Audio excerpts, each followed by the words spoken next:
Armed Forces Covenant is a promise between the government, local authorities and veterans that when they leave the forces they will be given priority housing and mental health care. But there's an estimated 7,000 homeless veterans currently lying on Britain's streets, and many more are suffering from the effects of chronic post-traumatic stress disorder. You were in the military for a few years, were you? 5.5 years I was in. And what were you doing when you were there then? What was your thing? I went Afghanistan, I was in Limpstone, Plymouth, Devon. Yeah? Yeah. And then how long ago did you come out then? I come out March the 21st because I was ill, man. Post-traumatic stress disorder, wasn't it? How have you found, how easy was it for you to find help when you needed it most? None. And all I've been doing is subsidising with alcohol. I've collapsed here about 10 times. I mean, I've got to have an operation on my leg to get... What's wrong with your leg then? I've got metal. You got shrapnel? On my leg, yeah. Where was that from then? That's from the way... obviously I when you were serving, yeah. Serving and that, you know. There, I've got it all there, look.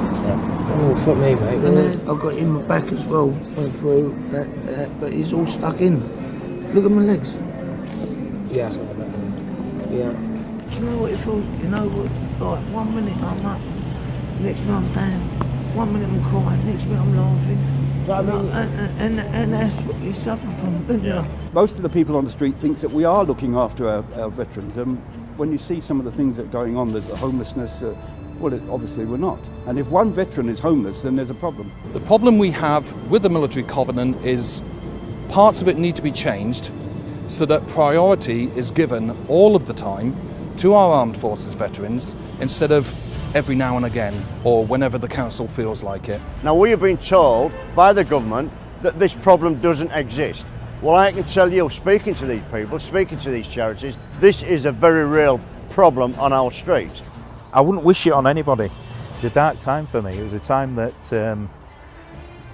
led to, you know, wanting to take my own life. We've still got 30 years of veterans on the streets, and obviously going back down to World War II as well, because I've actually dealt with here anywhere from age 16 to 81. So obviously it's obviously different aspects and how people treat them as veterans. For 3 years, he lived rough and his life went into a downward spiral. I turned to alcohol, I turned to drugs, and I disappeared into the street. I disappeared from society as such, shut myself off completely. Peter, a former gunner, served with the Royal Artillery for 12 years, including a tour in the first Gulf conflict. He says it was only after he left the military that mental health issues came to light. You're walking past these people every day, every single day, and you're looking at them thinking, oh, scum, bum, he's just an alcoholic, he's just this, he's just that. He isn't. He's probably done 12 years, 10 years service in war zones. He's been trained to be the best, by the best, to do the best, and he's being ignored by his own society, by his own country. Peter doesn't believe veterans deserve specialist treatment, but he says often they have distinct problems that require a different approach. Now, with his help, this 8-bed accommodation is being opened for veterans in Coventry. Veterans are very, very proud people. They don't want to ask for help because they've been through a military life where things were told them all the time, you know, you do this, you do this, you do that. And for them to sort of say, I've got a problem would you know, that's degrading for them. The death of a homeless former soldier has sparked outrage among veterans charities who say more must be done to look after ex-servicemen. Ex-Quaddy Darren Greenfield, 47, who fell on hard times after leaving the army, died on the streets of Edinburgh just a week before Christmas. He was a regular face in the Scottish capital as he often spent time sitting on the steps of Waverley train station. The Who Dares Cares charity said, "It is a sign of the times that a soldier is left to die on our streets. It is an utter outrage." Mr. Greenfield had served with the Royal Tank Regiment, but fell on tough times after he left the army. The news of his death sparked outrage among campaigners who were calling for more to be done to help veterans adapt to civilian life.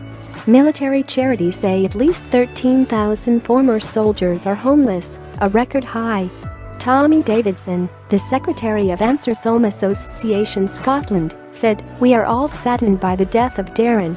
I first came into contact with Darren, probably like many others, when I was shopping in Edinburgh about 6 months ago. I came up the stairs from Waverley Station and I noticed him. Thousands of Scots and tourists would have seen Darren sitting there. We have raised Darren's death with Mid Scotland and 5 MSP Alexander Stewart to see what can be done to try and get ex-servicemen and women off the streets.